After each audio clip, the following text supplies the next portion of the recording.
I welcome you to the MBTA's public hearing on the draft fiscal year 14 to fiscal year 18 capital investment program. It's a rolling 5-year capital program which implements a 25-year program for mass transportation. You see that the focus of the MBTA is to support existing infrastructure. Our system is one of the oldest and therefore one of the systems that need the most investment in existing infrastructure. A 21st century transportation plan proposed by Governor Patrick.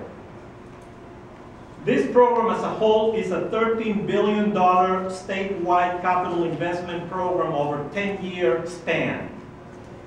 We in Occupy were looking for one fundamental thing, a transportation system that worked for the entire Commonwealth.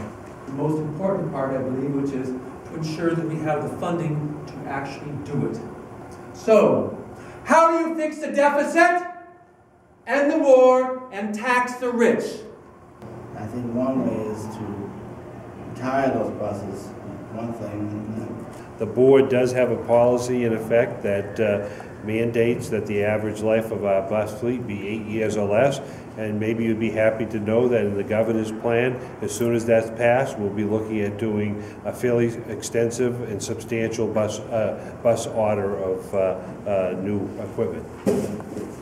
Right now I heard that like the fares and things like that are supposed to be going up, but like we have all these like great ideas to expand and things like that, but I haven't really heard any ideas about bringing in revenue to kind of like keep the costs low. Well, you bring up a good point. We are struggling with a structural deficit that we have been faced with for the past several years and will continue without substantial new revenues.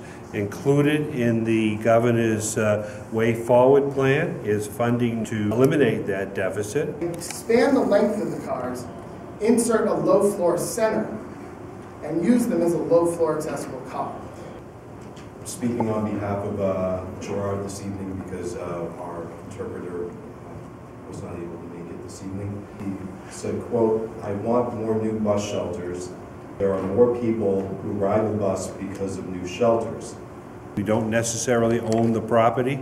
It's usually owned by the city, and we have to work an arrangement with them.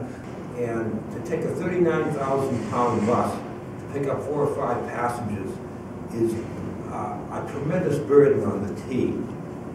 So I moved here actually from Seattle about 4 years ago, and for the most part I've been relatively unimpressed with the transit system as a whole. So I started to think about how the money in general is. And I've worked New York, Jersey, all of them. So, and take cost per hour, cost per mile. What are the administrative ratios so that for you as a taxpayer and a customer, I can tell you that the T is extremely efficient for what it compared to its peers. There are 4 things that basically drive the cost. It's labor and fringe, it's whatever winds up powering the system in terms of diesel, traction power, whatever. It's what you've got in terms of inventory and material and what you're winding up doing in the area of risk and insurance. What transportation needs in Massachusetts is funding. I've been working since 1980 on a business vision, internet marketing, to solve major social problems, mass transit being one of them. I just came from a meeting for web page development. I got spammed by the media because I got dangerous ideas. I've even had laser traces on the sidewalk in front of me. The T should just be like a business, compete with the other people that want the taxpayers' money. Time allotted for this hearing has expired. I therefore declare the hearing closed. Thanks, Scott.